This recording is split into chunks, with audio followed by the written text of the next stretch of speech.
Okay, so we're going to go ahead and get started. Thank you everyone for joining us. My name is Faustine Chan. I'm the Business Innovation Manager for BB serving the Pacific Southwest. We've been holding our summer series with webinars for Ignite Your Mind just to help business owners during this difficult time. I know some of us are in California, some of us are in Arizona. So as you know, some businesses are opening up and then closing. So it's really uncertain times. So we have a great speaker today to help you just focus on the positive PR to help your business navigate through this time. This webinar is being recorded, so if any time you do miss any of the information, it will be available for you online at events.bbcommunity.org. If you do have any questions, feel free to use the chat option, or if you have a microphone, you can unmute yourself. You can do so as well. So I'd like to welcome Josh Weiss. He is the president of 10 to 1 Public Relations. In the last 20 years, he's worked with hundreds of external and internal clients, including public and private companies in the healthcare and technology industries, first responders, and also community organizations to build positive brands and manage reputation. In his years, he's won numerous awards for his clients, his business, and also himself. He's a frequent speaker at local, state, and national conferences, sharing best practices in media relations through techniques both positive, who are productive, and also through crisis communications. So please welcome our speaker today, Josh Weiss. Thanks so much, and I'm glad that you're all here today. I know that we all wish that we didn't have to be. So I'm going to run through this. I'll try and save some time for questions at the end. I'll stay on the line afterward if anyone does want to do anything, and also has my direct contact information. So by all means, contact me direct. I'm always good for a free opinion, as long as I don't have to implement it for you. So with that, let's get this show on the road. All right, so my background, you already heard about it. The goals of this session, I want you to understand how to prepare and communicate future setbacks from this crisis, because there are going to be them that we face, but also recognize 6 different story opportunities that you should be doing, and opportunities that you already have with your organization that you don't realize you have. So I don't know if you are aware of this. There's 3 types of people in this world: those that are good at math and those that aren't. Unfortunately, I fall into that category. So instead of giving you 2 examples of kind of setbacks, I'm going to give you 4. I couldn't narrow it down, so I want to give you a couple different examples. So we'll get into that as we get going. I believe in the 10 to 1 rule. It's the idea that the idea is that it takes 10 good things to be said about your organization and your business to protect yourself from 1 negative comment. And we need to build up as many goodwill stories, build up that goodwill bank so that we can use it any way we need it going forward. So an easy way to think about it is think of the restaurant that's opening in your neighborhood. If the first thing you hear about that restaurant is negative, you're never walking in the door. And then I'm talking about post-COVID, when we're allowed to go back into restaurants and actually sit down and feel comfortable again. The other side, though, is if you hear all these positive comments, if you hear how much someone enjoyed the food and someone liked the ambience and they didn't have to wait for their table, and all these compliments, and then somebody says something negative, it may not be the first restaurant on your list anymore that you want to try, but it's still somewhere you're willing to try. It's still somewhere you're willing to go to. And that's because you've kind of built up those positive impressions along with that negative. So what we really want to do is build up the good news before something bad happens, because it's going to help inoculate you and protect you long-term in your reputation. So as you can tell, I let you read on the screen. I also gave a verbal example, but let me give you a visual one as well. So give me a second, and hopefully this works the way we want it to.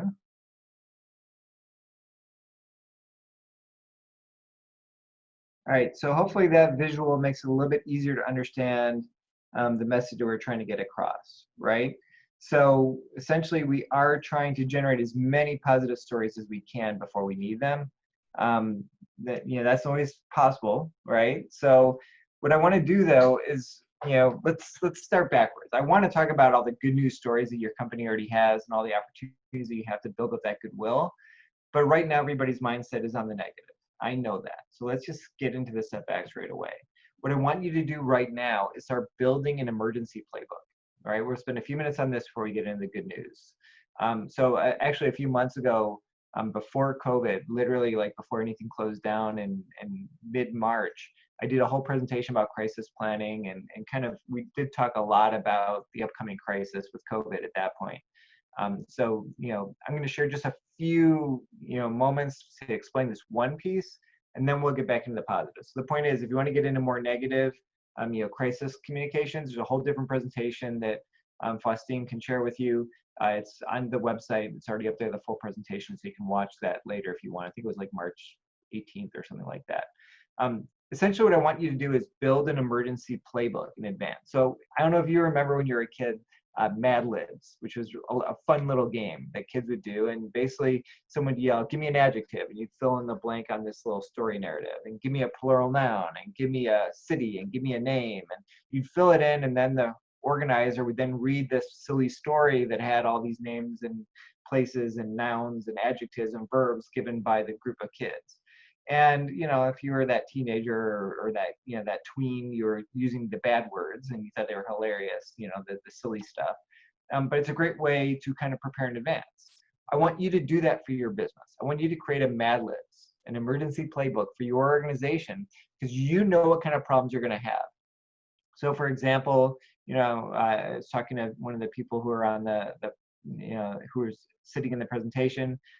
They do a homeless shelter, so they know what kind of issues are going to come up regarding potential issues for the people in there, who they're helping right now. They can prepare in advance for those kind of emergencies. I talked to someone else who does long haul, vehicle transports, hauling trucks and cars and all that kind of stuff. Well, that's another example where in advance that you may have maybe while you're driving other people's cars, you get in a crash. Let's plan in advance what you can do. So it's the same thing as it relates to COVID-19 right now and the setbacks that any business right now is likely to face. So as I go into the next couple of slides, let me point out a couple things. I'm a big believer in learning and seeing by example. So I give a lot of examples, and I end up giving a lot of client examples because I feel comfortable sharing them. I'm not trying to sell you. I am a believer that you see the example and then you can then personalize it to your scenario or to your organization. So I just want to be really clear, I'm not trying to sell you anything, but I'm going to give examples that some of them are clients, but the first batch for these setbacks, they're actually not clients. There's other organizations I think have done a good job with their issues. We don't handle and work directly with any restaurants or bars or authors. I kind of joke, we avoid them like food poisoning. So the examples I'm going to give in terms of some of the crisis are some of the things that restaurants especially are facing right now, because I want to make sure that anyone on the call or anyone who's watching the video has some good examples, for those businesses, while I then give examples for others on positive stories. So basically, you need a plan. You should expect someone from your staff to get sick. It's only a matter of time. Flattening the curve was not about not everybody getting sick. It was about slowing the spread so that we didn't overwhelm the hospitals. Someone is going to get sick that That's just the way it is. It's going to be a coworker. It's going to be someone coming in. Pre-write how you're going to handle that. Right now, if you have a retail location or anything like that, you should absolutely be looking at different deep cleaning companies who you will be able to call in if there's an exposure in your organization. Look them up now, because you want to get someone in there to do that deep cleaning as fast as you can so that you feel safe and you can announce to everybody that you're comfortable reopening. Put together a testing plan for your own employees. One, they're going to feel more comfortable if they have to be in the office or in the store together. But you're going to need to do that, especially if somebody becomes exposed and you want to offer that to your employees. So figure out, and there's a lot of companies right now that are offering testing. So start figuring out who you're going to go to, potentially pre-agree on a rate. You might be able to do that in advance, which will cost you a little bit less. But essentially, when that crisis happens, you want to have as much set up and planned as possible. So start planning for that right now. And on the public statements, an example is a few bars I'm going to give an examples of here. So they did a lot of their announcements on social media. It's just an easy way to get to as many people as possible. I pulled out a few simple examples. So essentially what I'm saying is acknowledge the issue right away. Don't hide it, because you got to remember that the first one, everyone is like, oh my God, can you believe it? But by the 20th one or the 100th one or the 1000th one, people are used to it. So you just need to own it right away. Don't be embarrassed that you have COVID-19. There's nothing to be embarrassed about. It's one of those things that are just out there. It's a virus.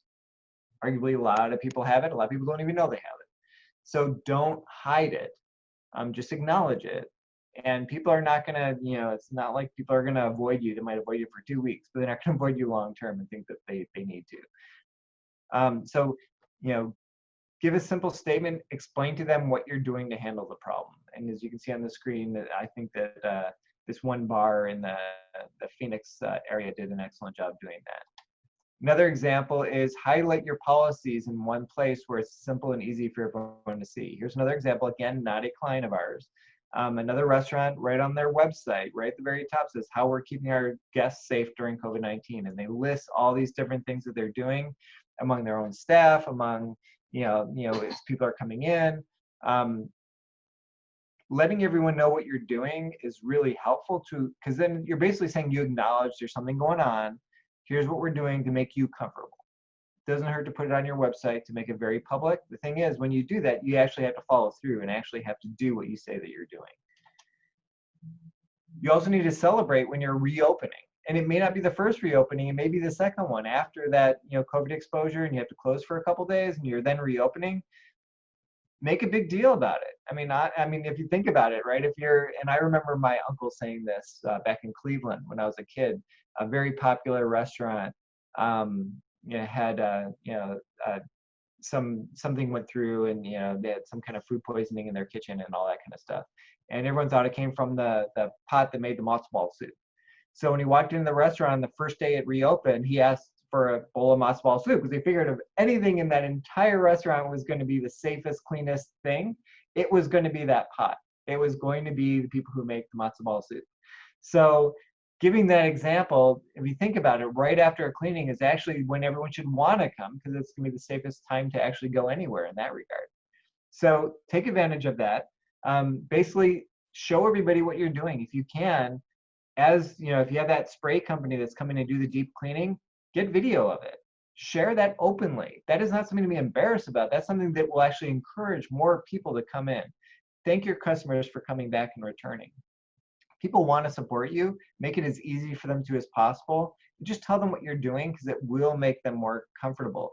It's not something you should hide from. And that's one of the biggest mistakes I think a lot of companies do. Is they don't want anyone to know that someone got sick, or they don't want anyone to know that they're going crazy on cleaning. No, that's the opposite. Push that out in a positive way. And that's one of the big things about a crisis. You own it and you talk about how you've solved it and how you're handling it, and people respect that. Another example is social media backlash. And a lot of this is social justice related, not just about. So essentially, any cute little meme or post that you put today can be really, really, really embarrassing tomorrow. Don't do it. I would just encourage you not to do it. Personal employee posts can have a massive impact. So even if you put something on your personal page, it could have a huge negative impact on your business. So a lot of people, if you post something inappropriate, according to anyone who sees it online, they are now trying to look up where you work. And I'm talking about your employees. They look up where they work, and then they are calling the business to say, are you aware your employee thinks this way or has done this? It's just, you need to tell everyone to be very careful. You need to make sure that your employees know that they can't be posting their own personal opinion wearing a company shirt or in front of a company logo or a vehicle that they're working. You don't want to enter that. You want to separate your business as much as you can, because if your picture of your logo is in the actual post, in the picture, it's going to be even worse for you. But you need to be able to handle those issues as they come along. Mass examples are a great example. There's a lot of people who just don't believe in COVID-19 or are against masks in public, or think that it's too late and to wear masks and that it's it shouldn't be an issue right now. I'm not going to get into the political discussion. But if you think about it, I know people who are posting comments that are very anti-mask and very anti people who are very concerned for their health and thinking that people are over paranoid. Well, they have their echo chamber of people who are supporting them, saying they're right and they agree with them. There's a lot of people who disagree. You're always going to make somebody upset. So yes, you might have a bunch of people who totally agree with you and they're more likely to come to your business. It's the people you aren't hearing from who are mad at you for posting something, even if it's on your personal page, where they will never come back and be a customer of yours. Because if they're very scared about COVID-19 and they think you're not, they will not walk into your store now, and they will not walk into your store after because they're going to feel like you were part of the problem, just as the other way around. So my point is, you don't want, if you're a business owner, don't combine your personal opinion with your business, but you may want to even curtail your personal opinion and where you post it, because people are going to see it and they're going to connect it to your business whether you want them to or not. So that's just a reality, and we can get into that later if we need to. So just be very, very careful. So some simple examples, we work with companies that, have gotten calls from people who are upset because somebody posted something that they didn't think was, politically correct. On social media, like a direct comment, a simple response is, thank you for alerting us to this. We're appalled and surprised an employee would post this. This is not what we stand for. We'll be taking steps to educate the entire company. Thank you again for sharing this with us and giving us an opportunity to handle it quickly. You want to close those down and acknowledge people are complaining about one of your employees in a proactive, positive way. So then you actually have to talk to the employees and make sure that they aren't posting photos anymore that have your company logo included on their personal Facebook page. You need to go back and, here's another example of a phone script of what you say in the same way. So be prepared in advance and be ready for a backlash, whether it be something about masks, whether it be something that's a social justice issue. You just need to be in front of it. As I mentioned before, picking sides is really, really risky. I gave the long example before, but Mountainside Fitness in the Phoenix area is a great example. They openly said they were going to stay open, even though the governor did an executive order closing all gyms for 30 days. They've been fighting it. They actually lost in court today. About an hour ago, it was announced that the injunction is not, going to be held, so they have to stay closed. I mean, they can still go to court, but they can't open up immediately officially. There's a bunch of people who think that it's great what Mountainside did to fight it and that they stayed open, and there's some people who continue to go to their stores and their gyms. I know a lot of people who refuse and have quit their membership and will never go back there and will instead choose another gym because they think it's inappropriate for what the Mountainside Fitness CEO has said and done. If you pick a side, you're going to have ramifications. It might help your business, it might hurt your business, but you don't know at this point. So I'm not saying don't have an opinion. I'm saying you may not want to combine your opinion on social media right now because it's going to affect your business. Another example is PPP. Just yesterday announced that they were releasing the names, and they haven't released. Actually, it came out on Sunday and yesterday, a list of all the different businesses that accepted $150,000 or more. So there's the risk that different local community papers, San Diego, Phoenix, they're going to sit there and say, oh, well, here's a list of businesses that received more than $5 million. Here's the list of businesses that received more than $1 million. Here's a list that you get the idea.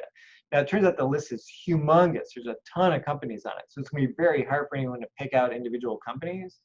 But they are already going after and attacking certain companies and organizations for these different donations, for these different loans that they received, when some of the organizations are against government assistance. So those are being the first ones made fun of. It's going to keep going to different businesses. Think of what happened to Shake Shack and the Los Angeles Lakers when they applied for the PPP loan. There's going to be backlash. So our suggestion, what we've told our clients if they get asked about it, is instead of hiding it, thank the federal government for the loan. It provided your business stability during an uncertain time. It allowed you to keep your staff instead of feeling like you had to overreact potentially and very quickly let everyone go in order to hoard cash. This gave you time to pivot your organization and to position yourself where you can protect these employees as best you could, while at the same time giving you that leeway to figure out how to move your business forward in the new abnormal. So take advantage of this in a positive way if you're asked. It's not a negative, but you need to be willing to share that information.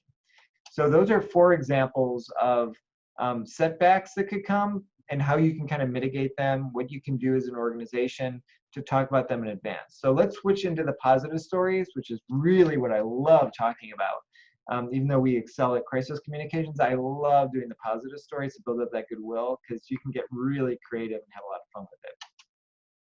First thing I want you to do is realize that your product is unique. You need to figure out what visual tells what your company does. Without you saying a word, is there a picture that demonstrates what you are? And then what we want to do once we come up with that visual, we want to then be able to combine that visual with other things that are completely unrelated where you don't have to explain it from a news perspective. I know that sounds really confusing, so let me give you an example. I used to work in the first responder EMS industry, and I big national companies leading their public relations for an ambulance company that was in 900 cities across the United States. So we used to do community events all over the place. And then when I launched my company, I did a lot of that work too. So let me give an example of how we were able to take an ambulance and combine it with that Hard as Valentine's Day.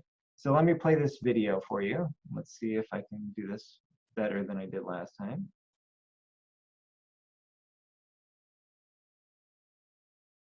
So that example, I shared it not just because it was San Diego, and I know that some of our viewers are from there, is that I want to get across the idea that you can take your image of what your company is and you can demonstrate it a different way. So how much did that cost that ambulance company to do that? It cost them $20. I'm not talking about the time they paid for their employees and the gas money and all that kind of stuff, because they were able to coordinate that internally, so there's no direct cash. $20, the only cost for that was because the gentleman wanted to buy flowers for his wife, so we had to buy the flowers so we can give them to her. That was it. The rest of it, the company ended up making thousands of dollars.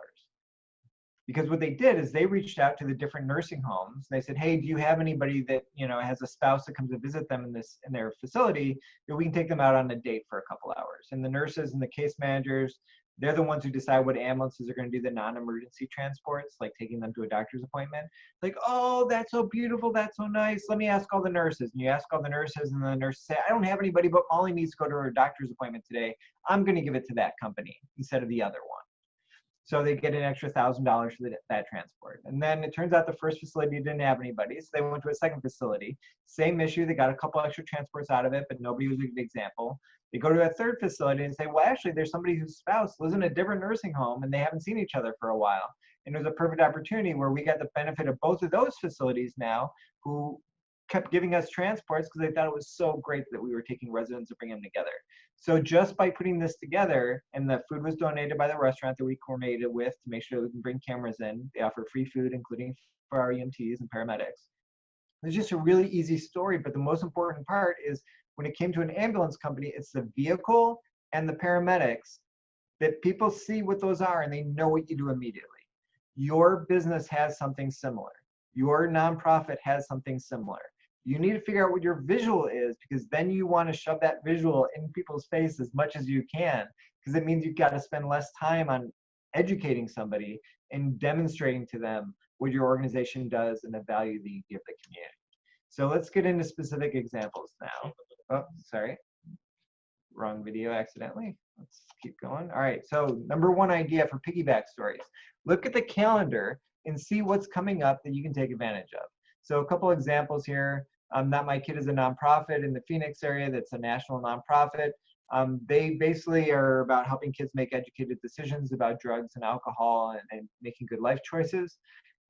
Essentially what they do is they give parents drug test kits and tell them to test their kids. And the goal is not to actually to get their kids caught. The idea is to have these kids have an excuse now to avoid peer pressure, so they can tell their friends when they're asked if they want to try, say, you know what, I can't, my parents are crazy, they drug test me. So, take those, so they did a whole campaign related to back to school, where we were giving them out to 12 different, cities across the country to parents, encouraging them, and we got stories all over the country. Another example is a client, Plexus. We bought 10,000 pink long stem roses and had our ambassadors hand them out randomly to people on Mother's Day. Arizona Gives Day is a day that many people are aware of here in Arizona. First Bank's a big sponsor of that. You can do a lot of events around that day. My point is, there's things on the calendar that are coming up that are still happening even though COVID came, that you can take advantage of and connecting your business to, and you have plenty of time to plan. The easiest one is Christmas. You can do something for Christmas right now. Let's plan on it now. How does your business connect? There's so many different examples that we can do. And Veterans Day is a simple example where, one of our clients gives away an air conditioning unit to a veteran holding a contest, where people can nominate different veterans and their family members to get this free air conditioning unit related to Veterans Day, because the founder 3 generations ago served in World War II. There's so many different examples you can do. You've got the Super Bowl, you've got, you name it. My point is, look at the calendar, figure out how to take your company visual, your organization's visual, and combine it with something that's happening on the calendar anyway. New equipment. Every time you buy new equipment, that's an opportunity potentially for you to do a show and tell for different people. Every time you do a ribbon cutting, every time it doesn't matter if you change your name, every merger acquisition, you want to do as many different small announcements as possible. And a lot of times all you need to do is take a picture. Here's the thing, you're probably taking a picture anyway of your own ribbon cutting. Whenever you're opening something new or the new piece of equipment, well, get a picture of your leadership standing in front of it. We talked about the homeless shelter. If someone's graduating from the shelter and then getting placed in somewhere more permanent, have a graduation ceremony. Take advantage of that and promote that individual and that family member who's now being able to move on, and how your organization helped reward them to move on to that next place. Again, the vehicle hauling. You know what? Take a picture. If you're taking vehicles from one place to the other and it's more for individuals than it is, and it's like some really neat cars you're taking or whatever, if you're appropriate, take a picture of that person when they're getting their car back that went across the country, that you were able to move it for them, and take that photo. If there's a bunch of new vehicles, or I know that you're moving a lot of different types of equipment and all that kind of stuff. If you're moving a vehicle that's brand new, or that brand new Camaros or some kind of car that everyone gets excited about, take advantage of that. Show the picture of how you secured it. Put it on your own social media. Maybe it is a news announcement where you can help that dealership announce that, hey, we just got a new supply of 10 new Corvettes. Come and buy it before they're all gone, right? Stories like that. Another example is speaking engagements. Whenever you're speaking somewhere, take advantage of it. Now, admittedly, I did not do a good job of putting out a press announcement saying that I'm doing this presentation today, but I definitely shared it through our social media channels, even though I don't necessarily, do as I recommend, not as I necessarily do. You should absolutely try and put out a press release if you're speaking in front of a group. Send it to where your business is located, send it to where you personally live, send it to the city where you're going to be doing that speaking. Take advantage of those opportunities, because a lot of it's not going to get in the Arizona Republic or the big, Tribune kind of papers. It's going to be in the small little, newspaper that gets left on your doorstep for free, on your driveway. Those are great papers. Take advantage of those. Essentially, what you're doing is you're sending them a photo caption that says what you're doing. So anytime you're speaking somewhere, that's another opportunity. And a lot of you are doing these things already. Another example as well. And I'm going through these pretty quick, so I can slow down if you need me to. Make announcements every time you hire somebody new. So here's the thing. Right now with COVID, I know that a lot of businesses, unfortunately, have had to let people go or furlough people. Do announcements as people are coming back.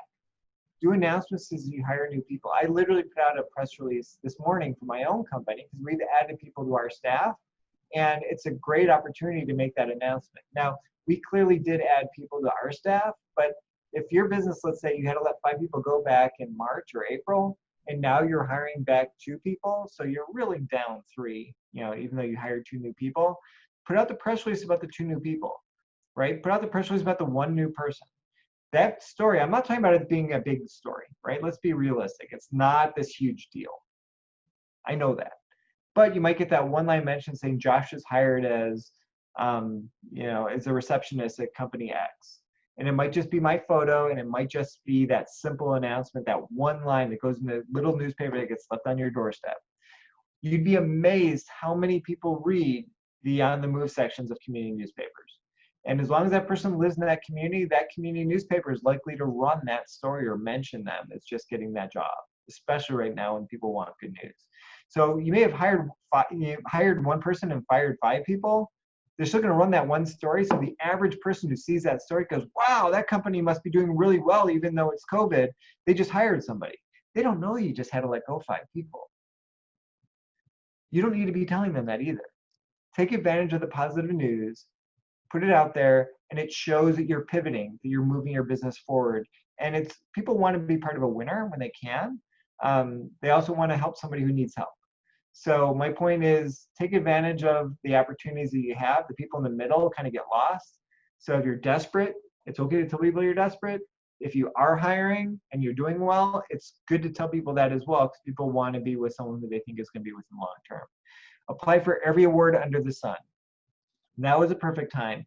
Now, this is going to sound weird by me saying this. It's a little unusual to apply for awards right now, because a lot of times, a lot of organizations, they want you to buy a table for their event, and it could become very expensive. Not only are you applying for the award, but if you're going to attend the event, then buy a table and all this kind of stuff, a lot of these events aren't going to be in person anymore. So the publicity value from the news perspective is absolutely still there for awards, but you're not going to necessarily get the pomp and circumstance you would have gotten last year, or that you're going to get a year from now when people are able to have events again because everyone has the vaccine. So this year, award ceremonies are kind of weird. A lot of them are going to be online, and you're not going to feel the love of the room, but that doesn't mean that the PR value is any less. If anything, it might be easier to get awards right now. So I would highly encourage you, if you have that time, to submit those award nominations to the BBB for the Torch Awards, and for the local Chamber of Commerce, or for industry awards, or for individual awards. It's a great opportunity. Highlight your company milestones. Right now, people want to know that you're still doing stuff. So make announcements that before you may not have thought were worth announcing, but they are now. Again, I'm only giving that vehicle hauler example because he shared an example when we were talking right before this call, so it's on my mind. If he moves 100 vehicles in a month, and if that's a big number for him, because honestly, I have no idea, then he should make an announcement that we just moved our 100th vehicle. Make those announcements, because those are milestones that you are proud of, but also demonstrates that you're still really busy. If you sign a new client, make that announcement. If a new dealership signs with you, if you sign a military contract, if it doesn't matter. Make the announcement, because it shows not that you're pivoting during COVID, but it demonstrates that your business is continuing to move forward, and that it gives people confidence in you. So the announcements you didn't think were that big before, they're even more important right now, because people want that good news to know that businesses like yours are doing well. And take advantage of what employees are doing on their own time, right? So sometimes employee stories are really interesting. Did they do something? Did they do something extra from their job? So it's not just about the leadership.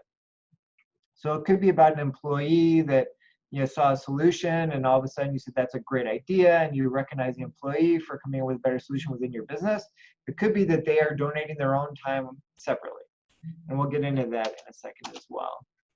So personal stories are sometimes more interesting than the business itself. So one of our clients is wheelchair accessible vehicle maker with 200 dealerships across the country. So they give away vehicles sometimes, or there's different sweepstakes they have on a national level and all this kind of stuff. If you're giving away a vehicle or giving away something of value, that is absolutely a picture with the person who won it, to be able to promote that within the local community. Take advantage of giving stuff away like that. Don't sit on it. Another example are, you have different people who are really interesting combinations of staff, right? So I mean, it could be someone who's the example in the top corner of two people who created a business together. One of them is very strongly pro-Israel and active in the Jewish community. The other is Palestinian, and together they've formed this business. That's a really interesting story from a human interest side, which is almost more interesting than the business itself. But if the human interest story makes it more interesting for you to get that interview, take advantage of that excuse to be interviewed, because then it opens up the door for you to talk about what the business does. And if someone buys into you personally, if they like you personally, they're more likely to then want to do business with you. Make sure people know from the human interest side how it benefits them, right? So it's not about the business, it's about the customer. What does the customer get out of what you're giving? How does it give them that safety of mind? What does it do for that person who's in the shelter when they've gotten your services and they're able to go out and get the keys to their own home? Tell the story from their perspective, not from your perspective, but from the recipient, the person who's benefiting from what you're doing. You wouldn't think that works for businesses as well, but it does. It's different than somebody who's going to a restaurant to eat a meal. But a lot of businesses that are service oriented, what you are doing by staying open, by doing even a modified version of the business you had before, has a huge emotional impact on your customers, but it also allows them to keep their businesses going. So if you keeping your business going is helping somebody else keep their business going. So a simple example might be a CPA firm. right? If you are working with other businesses and your advice and help is help keep that business running, you are an essential business that is helping someone else stay essential to others in their lives as well. Promote that. Talk about your customers and how you help them survive. Because you need to, one, it feels good to know that you help somebody else and to acknowledge that, but it's sometimes a more interesting story to the end user, to the reader, to the reporter who's writing the story themselves. The human interest side is often more impressive and more interesting than your business itself. And you need to brag about yourself. You know, if you're involved in different boards and organizations, absolutely promote that. If you're on a board, like one of our clients in Florida is they're actually a franchise of different air conditioning companies across the country, but they're very, very big in Florida. And so the CEO is on the board of the Boys and Girls Club. So what he did in the Miami area is he basically is going in and is installing UV lights on the filters to try and improve the air quality in all these different facilities. He's donating like 150 of these different UV lights, putting them on the filter systems, on the AC units and all that kind of stuff. And essentially it's like $750 a piece would be the retail value of that work. But he's going in and he's doing 115 of them in different Boys and Girls Club facilities across Florida. I mean, that's just incredible. So that's an awesome story. Promote that. There's nothing wrong with talking about your participation and why you decided to give that donation to something that you're already part of. Talk about that, because that shows you're part of the community. It shows that you care. It shows that you're trying to make the community a stronger, safer place. Take advantage of those stories. We were able to get TV stations to come out and show some of the installations where the founder was able to explain why he donated this to the Boys and Girls Club versus others, and how it meant a lot to him personally, and how from his childhood, Boys and Girls Clubs has meant a lot to his family, and why this was the perfect thing for him. Take advantage of the partnerships that you're doing and the good things that you're doing on your own, and combine them with your business in some way. I mean, you wouldn't think that your business has anything to do with a pet shelter. It doesn't matter. Just talk about your involvement. Talk about why it's important to you and why dogs and cats are important to you, even if you're a healthcare company and you don't serve them directly, right? The vehicles, you serve the pet owners, you serve all these different aspects. Take advantage of your donations, talk about them, and hype them up as best you can. If you're doing different drives, collect stuff. If you have a company branded vehicle, you want to put all those materials and all those donated supplies in your vehicle, because when you deliver it, you want the billboard of your vehicle with your logo showing what you're carrying out. Don't be afraid to tell your partners what you're doing. So this wheelchair stretcher van company several years ago was doing an internal coat drive, a blanket drive. They were collecting blankets just among their own staff, and they happened to mention it to one of the care facilities that they did a lot of transports out of. Next thing you know, a bunch of nurses, the next time they were in, handed them a bunch of blankets and said, hey, I took these from my own closet at home, add this to your collection. So all of a sudden they started telling all their different partners that they're collecting blankets. Originally they thought they'd have maybe 50, they had more than 500. So take advantage. If you're already doing something like this, tell your partners, because they want to help you. And then now it becomes a much bigger thing. If you still collected only 50, like your original plan, that's still awesome. Take advantage of that. Show a picture of you walking in with those blankets or that coat drive. Or if you have a bunch of supplies that you already have, a simple example is walk through your own warehouse if you have one. What do you have on the shelves that you can't get rid of, that you can't sell? Right? Well, if you can't sell them, or you've got too many of them and you're willing that you need to clear up space, donate them. Take advantage of that. If you have a bunch of backpacks, back to school is a perfect time to do it, but there's a lot of opportunities to donate these for kids who need it or different organizations. If you have something that's sitting in your warehouse, that's mechanical or whatever the case is, donate it. I mean, why not? But take advantage of that as best you can from a PR perspective as well, and share those stories for others. Partner with different nonprofits and put those out there. Have the nonprofit help promote the businesses, because then it makes more businesses want to participate as well. So kind of cross promote. Lots of different examples here, so I'm just going to keep going now. So calendar listings are an easy way to get in the paper. On the move sections are a very easy way. Take advantage of those. If you're doing an event, if you have something coming up, there's usually not a cost. Sometimes they'll charge you for some of these sections. You don't have to do the ones that cost you anything. Do the ones that are free. And then if you see the real value, then you can consider if you want to pay the money for them. How to share your stories. Visuals are always going to go better, right? If you can get that photo, take the photo. And you want to hold the camera horizontally. Do not do the normal vertical. You absolutely want horizontal. It's going to be a much better photo that's much more usable from a news perspective to run in the local newspaper. Or if you record video and share it later, that's very important from a news perspective as well. So you want visuals, make it action. It's not that pose picture, right? Of people, standing in front of a check presentation. That's not that interesting. But if you have two people talking and somebody's handing over an envelope in the middle of a conversation, as weird as it sounds, that's more likely to get covered than everybody posing in a group picture or handing over a big check. So the action shot is going to be more successful for you. So take advantage of that. Whenever you can, make sure that your logo is in that picture. And that, again, the whole idea of your visual for your business, how do you combine your visual into the picture where subconsciously everybody knows what you do just based on the visual that you're giving them? Make sure what you're sending is timely. You can't talk about the upcoming Super Bowl when the Super Bowl was yesterday, right? So plan it a little bit in advance. Puns and hooks are cute. People like them. I wouldn't, depending on what you're doing, go for it, but don't overdo it, right? People need, reporters are very quick. They don't have time. They're not going to read a long press release. They're going to read the first paragraph, and then they're going to decide if they're going to read the second paragraph and consider going.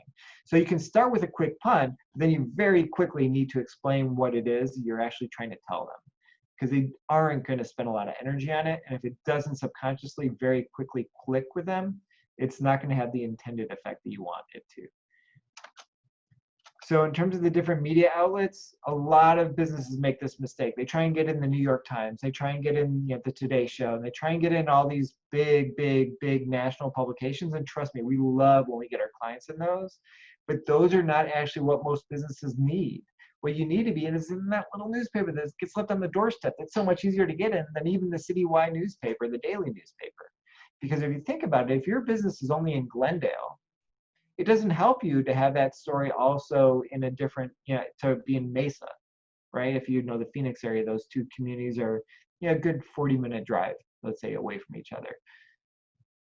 It's not going to help you when your customers from Mesa, if your facility is in Glendale, you're not going to be able to get someone to drive all the way from Mesa to Glendale to go into a store. They're going to go to a store that's closer to them. So just focus on the 5-mile radius if you're a retail kind of store of where you are. If you're online, obviously it opens up a lot broader. But again, if you can personalize it to the different communities, it's going to make a much better community story versus trying to get that national at one time. So don't think about it being big. Think about it being important. Think about it being to the right reader, to the right viewer, to the actual customer who's going to benefit your business.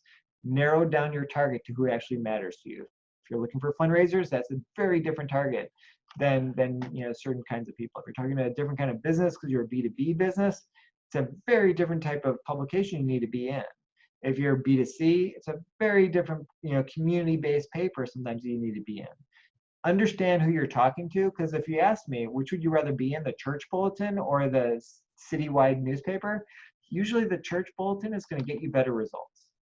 Because trust me, think about it. How many times have you looked through every single page of the newspaper, right? The daily newspaper. The truth is you haven't. You go online, you look at the stories that already interest you, you look at the headlines, and you pick the few stories that interest you because you want to see about the sports story, you want to see about this or that kind of thing. When you get the church bulletin, you look at every page. You don't read it. Don't get me wrong. I know you're not reading every single word of the church bulletin, but you are looking at every headline and you are looking at every photo. Then you're deciding based on that headline and photo if you want to read that paragraph.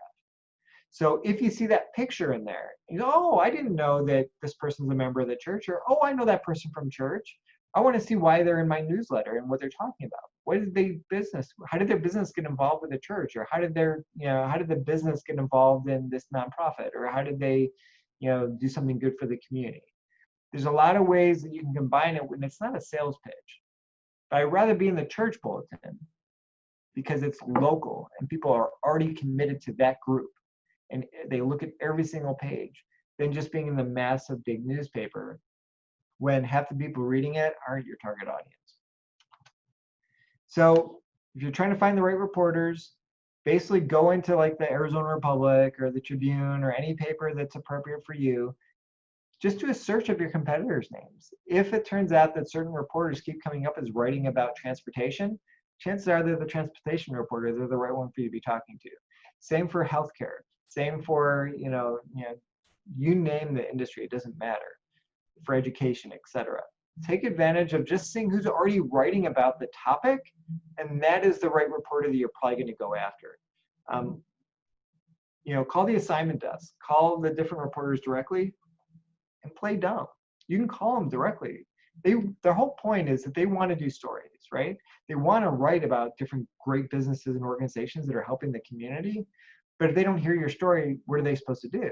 So granted, I obviously, and my team knows who to call, and we narrow it down so that we're not just making a blind phone call into an office building. It's okay if you don't. Call the main office and say, I don't know who I'm supposed to talk to. I have an education thing that's really interesting. I want to talk to someone about education business, ed tech. They know at the switchboard who to connect you to. Go ahead and ask that dumb question. I can't call and ask the newbie question. I can't ask that question because if they find out that it's me and I should know the answer, they think that I'm playing them, right? They don't view it that way from you. They want to help you. At the same time, you need to be quick, and they got to respect their time as well, because they're getting hundreds of these calls and hundreds of emails of different story opportunities every single day. They don't have time to look at them all. So a couple quick rules for reporters. Never lie to them. If you lie to them once, they will never forgive you. You are dead to them. Never lie to a reporter. It's just not necessary. Just tell them you don't know the answer or that you can't answer it, but don't lie to them. Respect their needs. It's news, not olds, right? So it needs to be something that's timely. It needs to be something that relates to what they do. You can't give a political story to a sports reporter. It's not going to work unless there's a sports connection to it. So you want to try and figure out who the right person to be talking to, and don't try and convince somebody to write a story when they're the wrong person. But they require a certain amount of information, and if you're not willing to share stuff with them, then don't even bother pitching the story.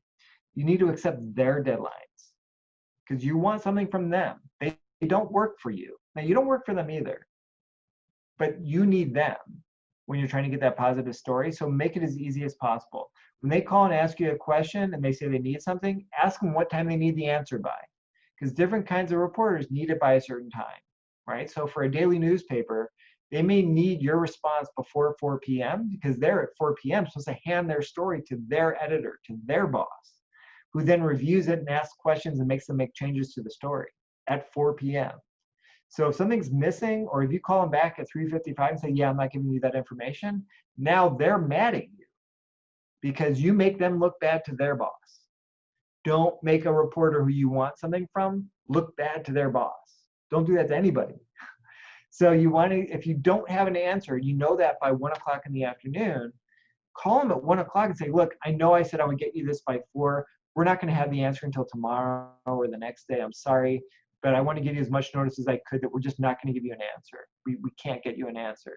The reporter's going to respect that, but now they have 3 hours to figure out another thing to do, or to ask a different question, or to write around that where they don't all of a sudden have to explain to their boss that, they failed.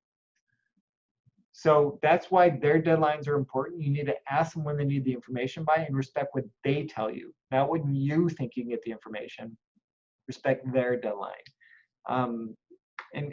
Like I said, as early as you can. If you can't get them what they need, tell them that. So finishing up, repeat your own story as much as you can through social media posts. I view social media as your own TV station, as your own newspaper.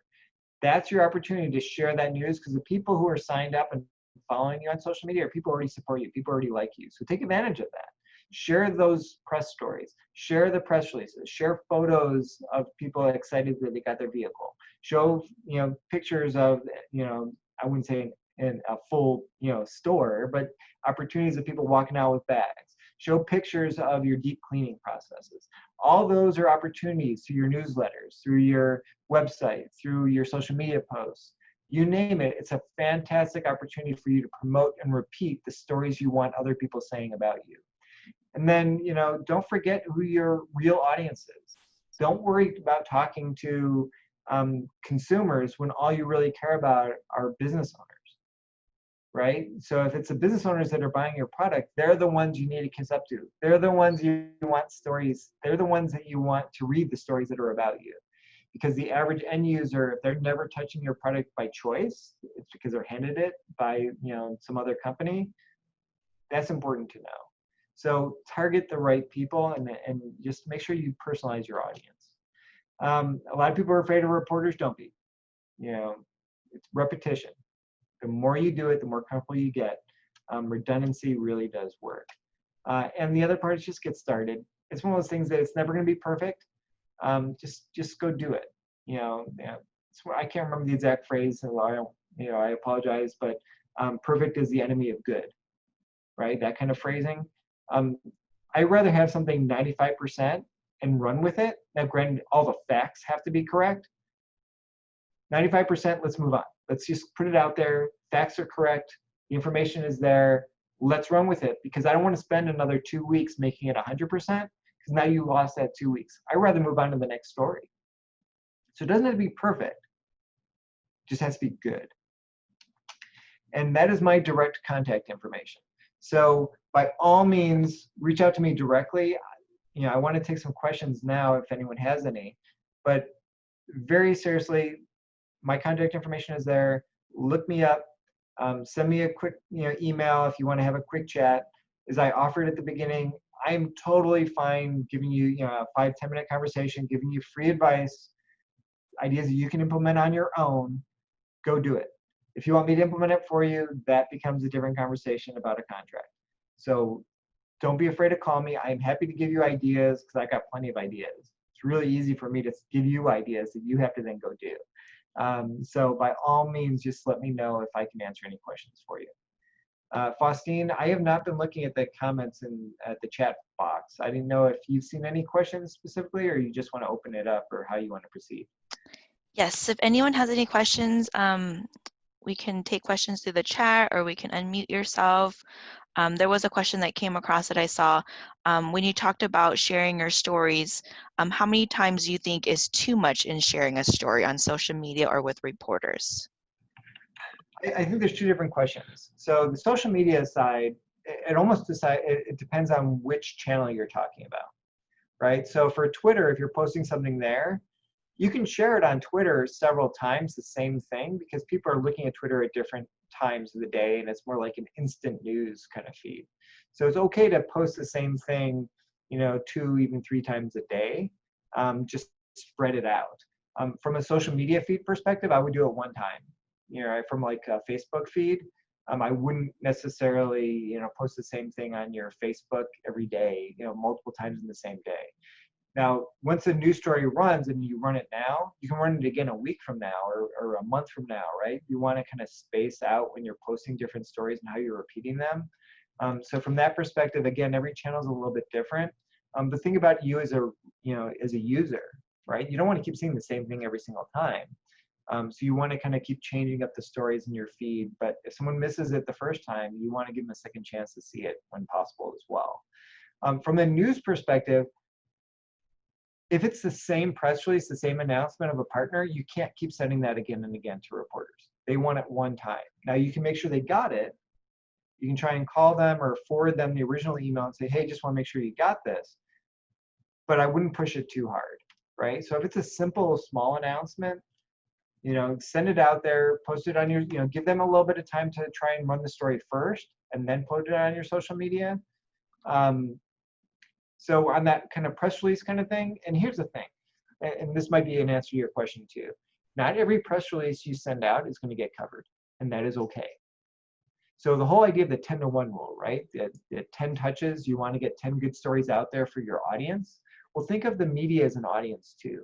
So every month, let's say you send a new press release to a reporter. Who's the right reporter? You're sending it to the right reporter for your business. They're not going to run every single thing that you send them. It might be sending themselves 6 months in a row, a new press release, a different new contract announcement for 6 months in a row, and they may not have run any of them.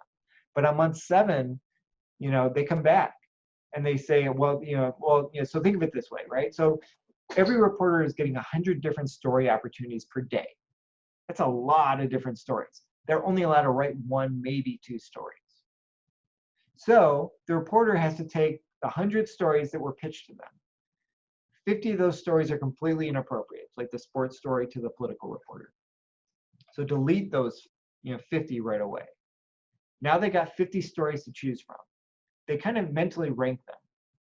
So if your story is 3rd on their list of good stories, they're just not going to write the story on you because they got to spend their time working on story 1 and story 2. And they may never get to story 3. The thing is, they keep those in their inbox. So every month, if on a repetitive basis, they start getting used to seeing your name and your business's name because they see those stories on a repetitive kind of basis of, wow, this company is doing well. And then their editor says to them, hey, you need to do a story about this topic. And the reporter's like, I know nothing about that topic. What am I supposed to do? Wait a minute, I keep getting these emails from Josh and his team about this company that does what the editor wants a story about. I'm going to call that company and I'm going to find out if they'll be my expert and they can explain this to me. What you really want for your business is for you to be the expert, right? You want to explain the details and how, long haul, transportation works. You want to explain the homeless issue.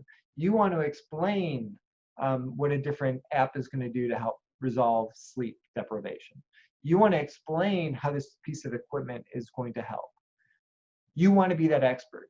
So you might end up sending them 6 press releases 6 months in a row, not hear anything, and all of a sudden they call you because they're used to seeing your emails. And they realize that you are a potential expert for them when they need that expert. If you don't kind of break them down, right, those drips out of the faucet, if you don't get enough of those stories to them, they're never going to view you as that expert. So don't view a non-story as a negative. So in terms of repetition is really important, but you can't keep sending them the same story every month. Great, thank you. We have a question from Marilyn. Should I connect with reporters and tag them on social media to pitch them stories? It depends on, I don't know if you're comfortable sharing, if you want to share what kind of business you have, it'll make it a little bit easier to give a more direct answer. I think if you can connect them more directly, right? If you can DM them versus share it openly, that's fine. I think it's okay to tag them, but you don't want to become annoying and pestering. But pitching them directly through direct message, through social media is, certain reporters love that. So if that's your preferred method, absolutely go ahead and try it. It can't hurt. Just be polite. Great. It looks like Marilyn says she's from a nonprofit. Mm-hmm. So I think that, again, if you're something specific you're pushing them and you want them to attend an event, maybe you tell them about it up front, like on the initial announcement, and you kind of make sure that they're on it and they see it, and that way they might be more likely to see it. But it's that personalized approach, that direct message versus everybody seeing it, like that kind of thing. Say, hey, I want to give you something more as an exclusive, or you're the right reporter for this. I'd love for you to talk to one of our recipients from the nonprofit perspective and understand what we're doing. Can I set up a one-on-one interview for you? You could be by phone or whatever. That's going to go a lot further to get them interested than thinking that you're inviting them to the same thing that everybody is going to. Great tips. I don't see any other questions. But if anyone else has any other questions, you can definitely email Josh here. His information's on your screen. Thank you so much, Josh, for spending your afternoon with us, educating us some great useful tips for our business owners during this time. Let's see, one comment from Michael. Are you familiar with Upwork?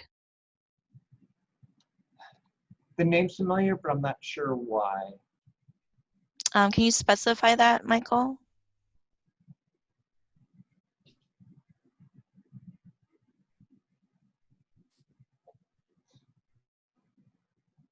We can unmute you too if it's a little bit longer for you to type.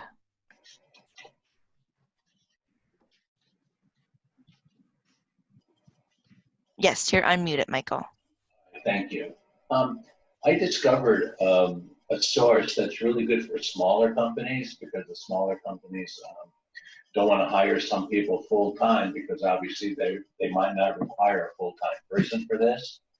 There's an organization that you could find online called Upwork, and it's a lot of professional people who you can give a project to, so that you don't necessarily have to do everything yourself or hire a person full-time. And I've done this, and I got my website done through them from one person who works for a big website company, but they're on their own, and they did a great job. We're very satisfied.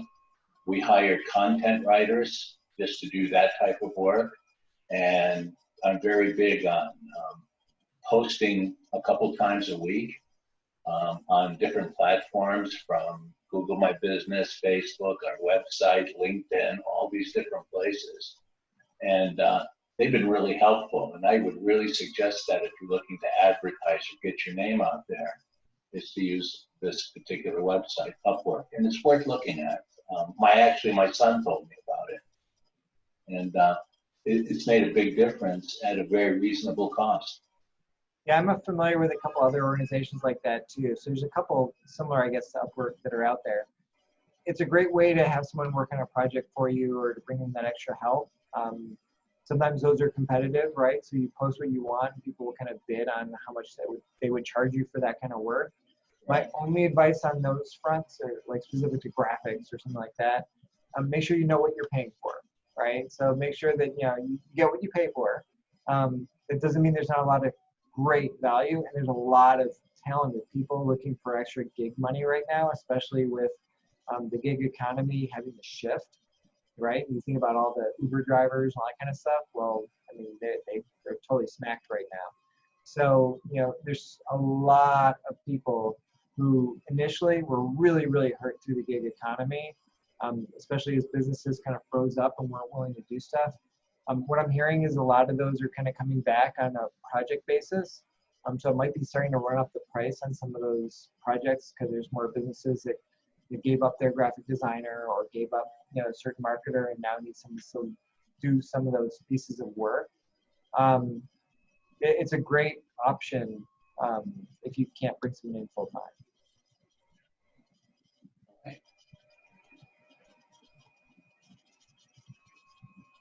Well, please reach out to me if anything comes up later. I'm happy to do what I can to try and help, excuse me.